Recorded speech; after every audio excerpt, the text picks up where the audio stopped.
Kaze muri iyi nkuru ijanye na kino kiganiro. Kuva kera mu migenzo n'indimi z'abantu batandukanye hariho ibintu tubona byamyeho kandi biboneka ko ari ivy'ukuri kudahinduka. Izuba rizokwama riserukira mu ruhande rwo mu buseruko kandi bugorovye rirengere mu ruhande rwo mu burengero. Umuntu nawe aravuka akabaho ikiringo gito ku isi hanyuma agapfa. Ivyo byose ni ukuri twese twemera tutaravye abo turi bo canke aho tuba. Hari ikindi kintu twese duhurirako naho bitaboneka hose 100% kwa rukuri. Mu migenzo n'indimi by'abantu batandukanye hari ukuntu abantu bose bafise uko batahura Imana. Kuva na kera narindi hamyeho ikintu gisunikira abantu gusenga Imana. Ariko none Imana ninde? Mu by'ukuri ico tuzi ku Mana niki? Bamwe bazi yuko Imana iraka, ikihora, ikihutira guhana abantu iyo banyereye.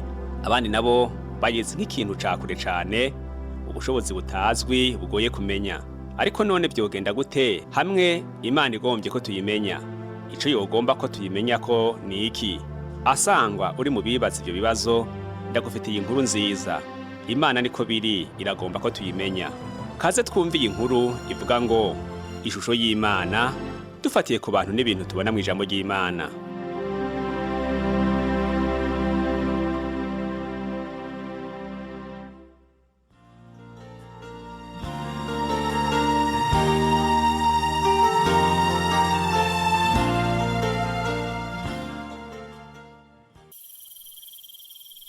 Imyaka 3 namaranye imyaka 3 n'aba bagabo, ibihe by'ici 3, ibihe by'urushana 3 n'ingendo 3 tugiye Yerusalemu guhimbaza Pasika urushana ruheze. Muri iyo myaka 3 twaragendanye amasaha menshi hafi mu mabarabara yose yo hagati mu gihugu. Twarasangiye imitsima myiza mu bihe byo gufungura, kandi ni keshi twamaranye amajoro duteramye dutwenga inshuro nyinshi ntoharura, mbere tuganira ibintu byose. Yatubereye imyaka 3 myiza cyane bitangaje.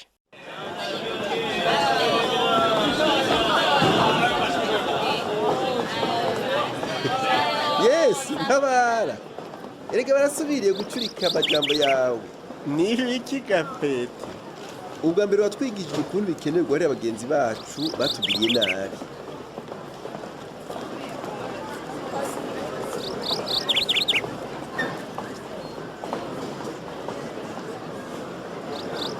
Ngira Yesu, inshuti yanjye niyangirira nabi, nzomurangize kangahe? Ngeze indwi?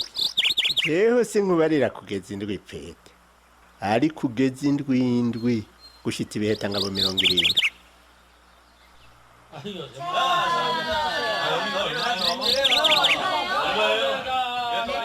Indwi mugabo nico gituma ubwami bwo mwijuru busa n'umwami yagombye gusuzuma ibyo yabikije abantu biwe.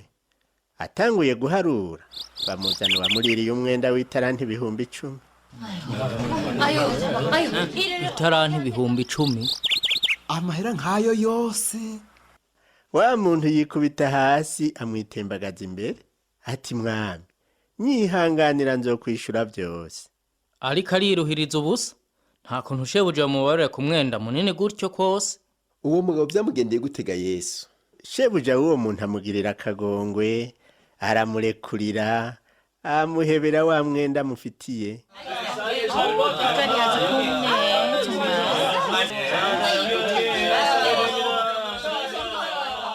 Nagende. Yo, hanyuma y'amahera yose nayo azoyagarura gute? Kuko shebuja muri uwo mugana gereranywa n'Imana, kandi uko niko Imana imeze. Imana n'umutunzi w'imbabazi, itebuka kugira imbabazi. Mu bwami bwayo natwe dusaba kuba abatunzi b'imbabazi.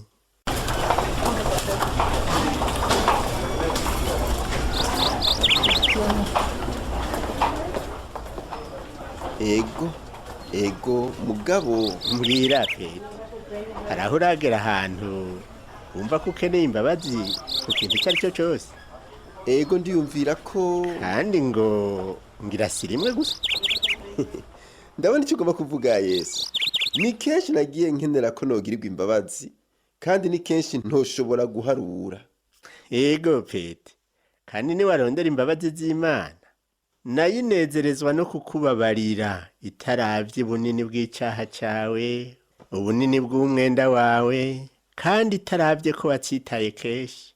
Ikigeretseko Imana nta na kimwe gusaba, kanatsinda ivyo mw'isi no mw'ijuru byose ni vyayo. Vyose ni vyayo. None asanga ari vyayo vyavuye hihi? Imana niyo yabiremye. Imana niyo yaremye vyose. N'izuba riri hariya hejuru, inyenyeri zo mw'ijuru nazo. Niyo yaremye ibyo ushobora kwiyumvira byose Petero, mbere n'ibindi vyinshi udashobora no gushira ku mubwenge bwawe. Nta na kimwe kinanira Imana, vy'ukuri ishobora byose. Ivyo Imana igomba vyose nubo rero ishobora kuvyiremera. Ego cyane.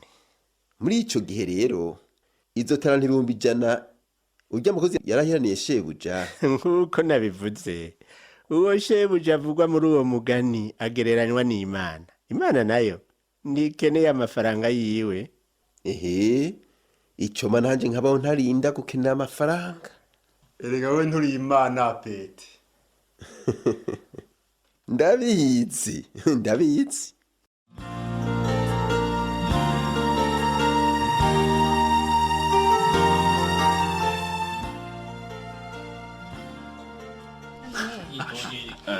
예, 안녕하세요. 아유, 오랜만입니다. 그동안 잘 지내셨습니까? 목사님이 안 보이시네요.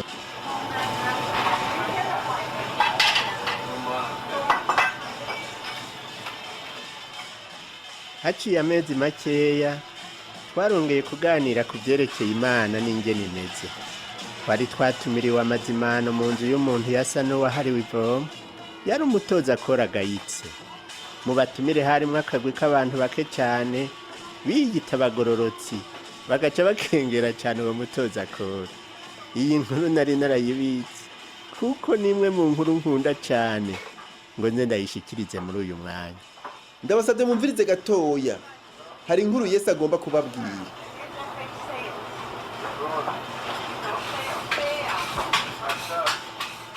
Murakoze. Habaye umuntu yari afise abahungu babiri, umuherereza abwira se ati data, mu mugabane w'ibintu notwaye, abagaburira itunga ryiwe.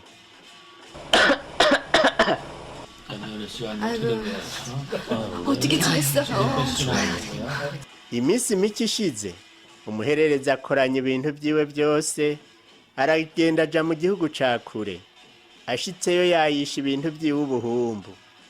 Abimaze byose, ikigoye gikomeye gitera muri ico gihugu, atangura gufutana. Aragenda ashumba ku muntu wo muri ico gihugu, amurungika ku gasozi kiwe kuragira ingurube. Yifuza guhazwa n'ibishishwa ingurube zarya, bihagira n'ububimunutse. 아유, 참, 잘 지냈어요? 별일 없었죠? 네, 밖에 걱정하지 마세요. Yisubiyemwo aribwira ati abacangiro ba data bangana kuriya kandi bahazwa n'ibyo kurya bakabisigaza. Nanje jeho inzara iriko iranyicira hano. Mve hasi nje kwa data, mubwire nti data, nacumuye kuyo mwijuru no mu maso yawe. Singikwiye kwitwa umwana wawe, kumungira umucangiro wawe. ava hasi ajya kwa 아유, 참, 잘 지냈어요? 별일 없었죠? 네, 밖에 걱정하지 마세요. 다 잘 지내요. samubonye akiri kure amutera akagongwe arirukanga mugwa mw'izosi aramugumbira.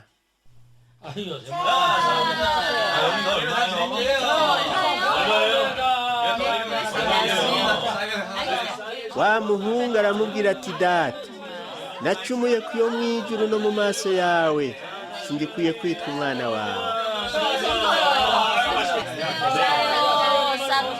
Maze sabarira abashumba biwe ati nimuzane n'ingoga imvune iruta izindi, muyimwambike, mumwambike n'impeta ku rutoke n'inkweto ku birenge.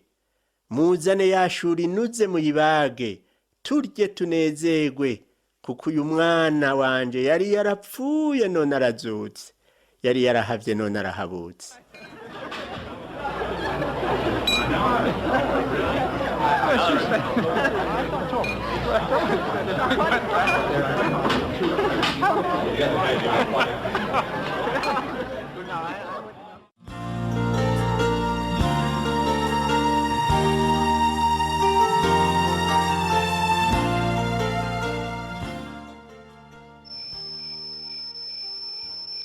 Yesu nobaza ikibazo ego bazafiri kubera ko batubwiye umugani w'umwana w'icangazi hakiri kare uyu munsi ngomba kuvuga umaze kutwigisha ku vy'amakosa no kugira imbabazi.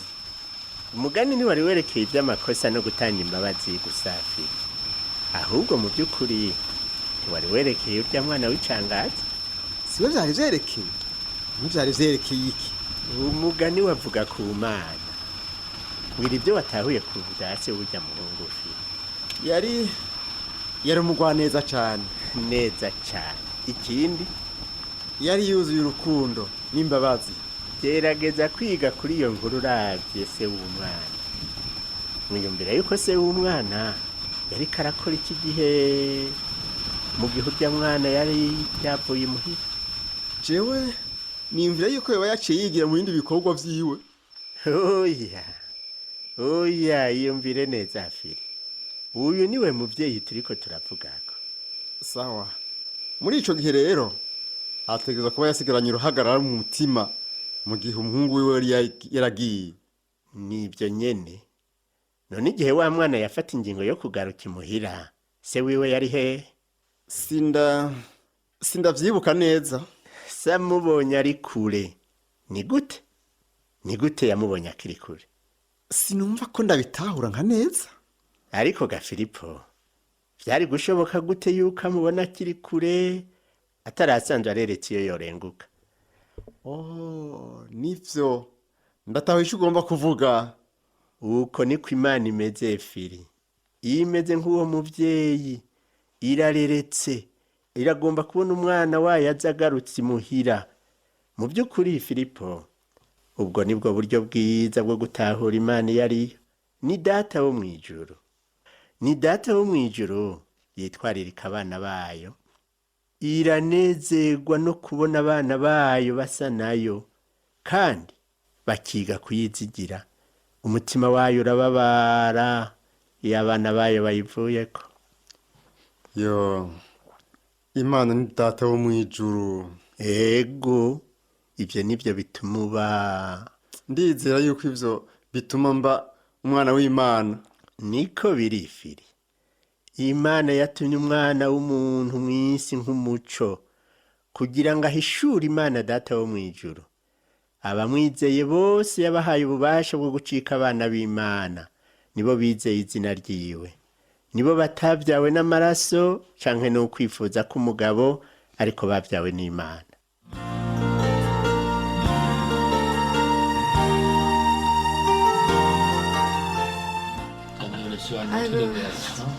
hari ikindi gihe twarose akaryo ko kukuganira ku kuntu Imana imeze.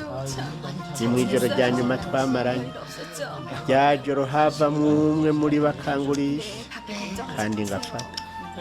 nari mpejeje kubabwira yuko Imana izohabwa icubahiro kubera ibyari bigiye kunshikira. bana bato, ndacari kumwe namwe akanya gato. muzondondera, ariko nk'uko nabwiye abayuda, ntahonja ntimushobora gushikayo. mugenzi uja hehe? ahonja ntushobora kunkurikira ubu, ariko uzonkurikira hanyuma.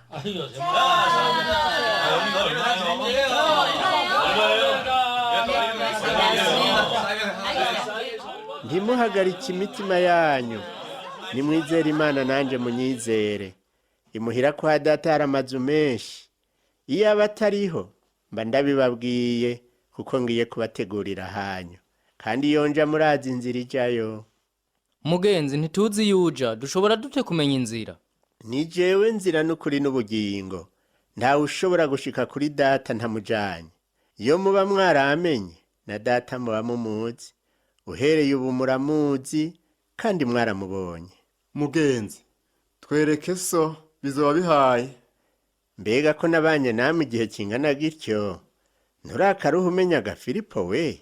uwumbonye ababonye data. mu bintu Yesu yagomba gusigira abigishwa biwe imbere y'uko apfa, gutahura Imana iyo ariyo n'ingene bakunda caza imbere y'ibindi. Iyumvire namwe, Yesu yigishirije abigishwa biwe mu migani irenga 10 yerekeye Imana n'ubwami bwayo. Ibyo byose bifataniriza hamwe mu kwerekana ishusho ihambaye y'Imana mushobora byose, izi byose kandi iri hose, Imana Data w'imbabazi n'urukundo. Hanyuma hari Yesu wenyene, umwana w'umuntu, umuco w'isi, ari wavugwa mu ijambo ry'Imana nk'ishusho y'Imana itaboneka, nkuko tubisoma mu Bikorosayi igice ca mbere ku murongo wa 15 no mu Baheburayo igice ca mbere ku murongo wa 3. Asanga ugomba kumenya uko Imana imeze, ukeneye kuraba Yesu, ijambo rizima ry'Imana, kandi akaba umwagazi watangiwe ko ikimazi. Yesu yapfuye azira ibyaha byacu, yarazutse mu bapfuye, ubu ni muzima. Afise ububasha bwo kuza mu bugingo bwacu akaduharira ibyaha, akaduha agakiza katazoshira. Guharirwa ibyaha no kuronka ubugingo budashira ni ingabire itangwa n'Imana ku buntu.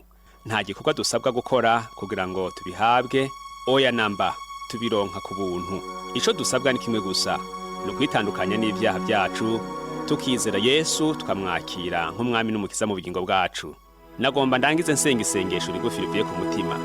Wumvirize hanyuma ninaheza nce ndagusaba wifatanye nanje mu gusenga iryo sengesho nyene. Data uhoraho, ndazi ko ndi umunyabyaha. Ndizera ko Yesu yapfuye azira ibyaha byanje. Ndizera ko yazutse mu bapfuye, uyu munsi akaba ari muzima. Nditandukanije n'ibyaha byanje. Nizeye Yesu wenyene, umwami n'umukiza wanje. Ndamwakiriye mu bugingo bwanje nk'umwami n'umukiza wanje. Kuva uyu munsi ndagomba gukurikira Yesu. Urakoze mwami Yesu kunkunda kandi ko wemeye kuza mu bugingo bwanje. Amen. Nagomba rero nongere nsengera isengesho, nawe wumvirize uzurarisubiramwo. Nawe iri sengesho urigira iryawe, urisenge wumva ko rivuye ku mutima. Data uhoraho, ndazi ko ndi umunyabyaha. Ndizera ko Yesu yapfuye azira ibyaha byanje. Ndizera ko yazutse mu bapfuye, uyu munsi akaba ari muzima. Nditandukanije n'ibyaha byanje. Nizeye Yesu wenyene, umwami n'umukiza wanje. Ndamwakiriye mu bugingo bwanje nk'umwami n'umukiza wanje. Kuva uyu munsi ndagomba gukurikira Yesu. Urakoze mwami Yesu kunkunda kandi ko wemeye kuza mu bugingo bwanje. Amen. Kaze mu muryango w'abana b'Imana. Imana igomba ko dukura kandi tugakomera mu kwizera kwacu. Dukura mu kwizera mu gusoma ijambo ry'Imana ku munsi ku munsi. Ijambo ry'Imana niryo riturangira ukuntu dukwiye kubaho. Ikindi kidukuza ni ugusenga ku munsi ku munsi. Dukwiye gushima Imana kubw'urukundo rwayo n'ubugwaneza bwayo, kandi tukayishimira imigisha iduha. Dutegerezwa kandi kuyisabira imbabazi ku byaha byacu. Tuyisabe iturongore ku munsi kuko ntibyama byoroshe gukurikira Kristo. Akenshi abizera Kristo barabizira bagahohoterwa. Ntitugatangare kubona abandi batugirira nabi baduhama kuko twizera Kristo. Yesu yavuze ati, namba barampamye namwe bazobahama. Ariko ivyo byose bazobibagirira babahora izina ryanje kuko batazi uwantumye. Yesu yongera aravuga ati, namwe muzoba muhiriwe aho bazobatuka bakabahama, bakabarementaniriza ibibi byose babampoye. Munezerwe muhimbarwe ko impera zanyu ari nyinshi mu ijuru, kuko ariko bahama bavugishwa n'Imana ba mbere. Dukwiye kurangwa n'urukundo n'imbabazi naho hoba imbere y'abaduhama. Yesu yavuze ati, mukunde abansi banyu, musengera ababahama. Yesu mu gupfa kwiwe ku musaraba yasengeye abariko baramwica ati, Data nubaharire ko batazi ico bakora. Iyo turi mu mageragezwa ntituba turi twenyene. Imana irazi ibyo ducamwo byose kandi biri kumwe natwe. Imana iguhezagire cyane mu kubaho kwawe ugendana nayo ku munsi ku munsi.